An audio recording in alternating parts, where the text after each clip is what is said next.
अस्सलाम वालेकुम। आज का हमारा टॉपिक है transportation problem in operation research. Transportation problem operation research में बेसिकली हमारे पास एक लीनियर प्रोग्रामिंग की ही प्रॉब्लम होती है, जिसमें हम अपने ट्रांसपोर्ट ट्रांसपोर्ट का हिसाब लगाते हैं। मींस का हमारे पास एक चीज़ हमने एक जगह पर रेडी की है, उसे हमने दूसरी जगह पहुंचाना है, सोर्स से डेस्टिनेशन तक जाना है। उस चीज़ ने हम हिसाब लगाते हैं कि हमारे किस रास्ते से वो चीज़ जाएगी, हमारे पास मिनिमम कॉस्ट आएगी। इसके कुछ टर्म्स यूज़ होती हैं ट्रांसपोर्टेशन प्रॉब्लम में। जो पहली टर्म है वो है सोर्स, मतलब वो जगह जहाँ पर चीज़ वो अवेलेबल है, पड़ी हुई है। उसके बाद डेस्टिनेशन, जहाँ पर उस चीज़ को हमने पहुँचाना है। सप्लाई, मतलब क्वांटिटी हमारे पास कितनी अवेलेबल है उस चीज़ की। और उसके बाद है डिमांड, डिमांड हमें कितनी रिक्वायर है। कॉस्ट मैट्रिक्स हमारे पास वो है कि हमने एक सोर्स को एक डेस्टिनेशन तक पहुँचाने में हमारे पास कितनी कॉस्ट लग रही है एक यूनिट की। तो ट्रांसपोर्टेशन प्रॉब्लम को सॉल्व करने के हमारे पास तीन मेथड हैं बेसिकली, जिसमें के ज़रिए हम उसका initial basic feasible solution find करते हैं। जो पहला मेथड है वो है north west corner method. North west corner method में हम स्टार्ट करते हैं अपने टेबल के टॉप लेफ्ट कॉर्नर से।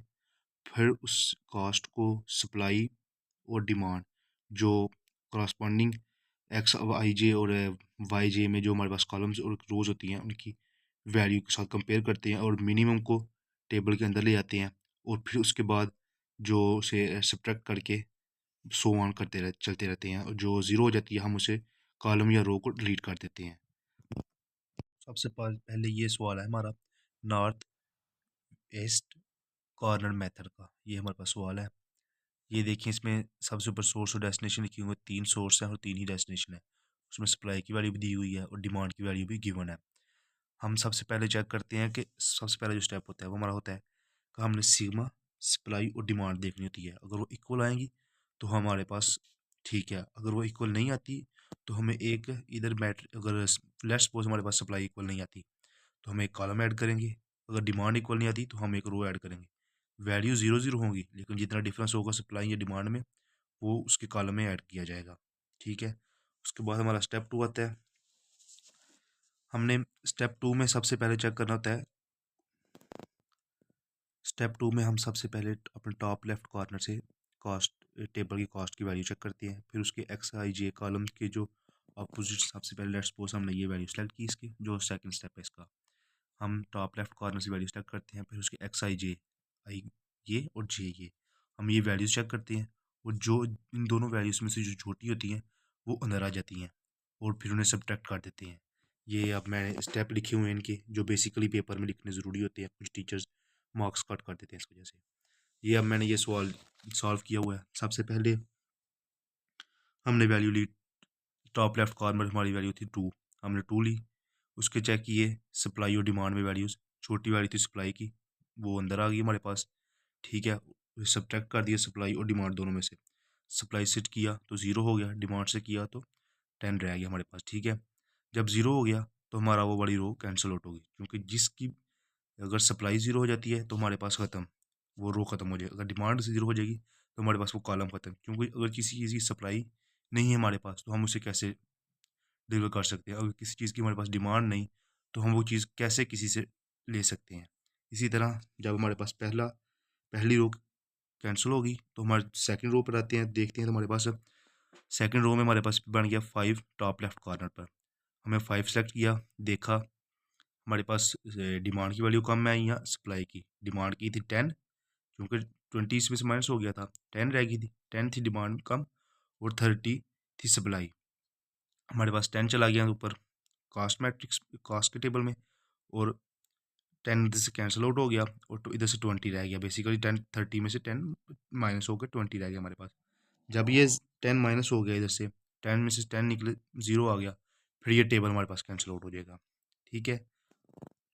जब हमारे पास एक टेबल और एक रो कैंसिल आउट हो गए, फिर हमारे पास जो ये 4 है ये टॉप लेफ्ट कॉर्नर बन गया। बेसिकली हमारे पास ये रो, अभी कॉलम कैंसिल हुआ है, पहले हमारे पास ये रो कैंसिल हुई थी। अभी हमारे पास सिर्फ ये 2 रो और 2 कॉलम बचे हैं। फिर हमारा जो 4 है वो हमारा टॉप लेफ्ट कॉर्नर बन गया। हमने 4 पे चेक किया कि सप्लाई कम है या डिमांड कम है। देखा गया तो सप्लाई कम है, सप्लाई अंदर आ गई 20, और सिर्फ 20 में से 20 माइनस हुआ 0। और इस 25 में से 20 माइनस हुआ, हमारे पास 5 बच गया। ये हमारे पास सप्लाई 0 हो गई थी, फिर सप्लाई वाली रो हमारे पास कैंसिल आउट होगी। फिर 6 और 3 बच गया सिर्फ। 6 पहले आएगा टॉप लेफ्ट कॉर्नर पर, इसे चेक किया, सप्लाई कम या डिमांड, देखा तो डिमांड फिर सिर्फ 5 थी और सप्लाई 25 थी।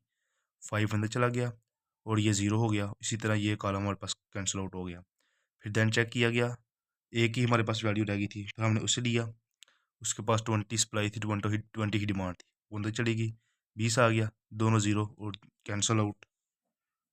और हमारा यहाँ तक इसका ये टेबल, मतलब हमारे पास यहाँ तक कॉस्ट वगैरह फाइंड कर ली है हमने, ठीक है। उसके बाद आती है एलोकेशन टेबल, मतलब जहाँ जहाँ पर हमने ये कॉस्ट एलोकेट की है वो हमने इस टेबल में लिख ली है। सबसे पहले हमारे पास 2 की 20 थी, फिर 5 की 10, 4 20, 6 5 3 20, ये था। फिर इसके बाद एक चीज़ फार्मूला होता है, फार्मूला समझ लीजिए जैसे अपने क्वेश्चन को एक्यूरेट चेक करने के लिए देखने का हमारे पास क्वेश्चन ठीक भी है या नहीं है। इसमें number of allocated cells is equal to m plus n minus 1। m मतलब नंबर ऑफ कॉलम्स, n मतलब ऑफ नंबर ऑफ रोज। ये आगे पीछे हो सकते हैं, इसका कोई इतना इशू नहीं है। हमारे पास इस क्वेश्चन में कितने नंबर ऑफ रोज थी, 3 रोज थी और 3 ही कॉलम्स थे, ठीक है। हमने 3 रोज और 3 कॉलम लिखे, -1। हमारे पास नंबर ऑफ एलोकेटेड कितने थे, सेल्स कितने थे, 5, 1 2 3 4 5। और ये देखें 5 थे नंबर ऑफ एलोकेटेड सेल्स, 3 + 3 6 -1 5, सिर्फ 5 इक्वल टू 5 आ गए, मतलब हमारा ये क्वेश्चन ठीक हो गया। उसके ये तुम्हारा आ गया बेसिक फिजिबल सोल्यूशन, इसका आ गया। अब हमने सिर्फ कास्ट जो कैलकुलेट करनी है, हमारे पास कास्ट कितनी आई है इसकी, वो कैलकुलेट करने वाली रह गई है। कास्ट बेसिकली हम कैलकुलेट करते हैं, जो कंप्यूट कास्ट को हम कंप्यूट कर टोटल कास्ट ट्रांसपोर्टेशन कास्ट जो हम कैलकुलेट करते हैं वो CIJ.XIJ है, मतलब जो हमारे पास टेबल की कास्ट होती है और जो हमने से सप्लाई या डिमांड दी होती है, उन दोनों का आपस में मल्टीप्लाई करते हैं, प्लस फिर नेक्स्ट को, फिर प्लस, फिर नेक्स्ट, फिर प्लस, फिर नेक्स्ट, फिर प्लस, फिर नेक्स्ट को आपस में मल्टीप्लाई करते हैं। ये देखें तो वैसे क्यों हुआ है, पहले थी हमारे पास 2 20, फिर 5 10, फिर 4 × 20, फिर 5 6 × 5, फिर 3 × 20।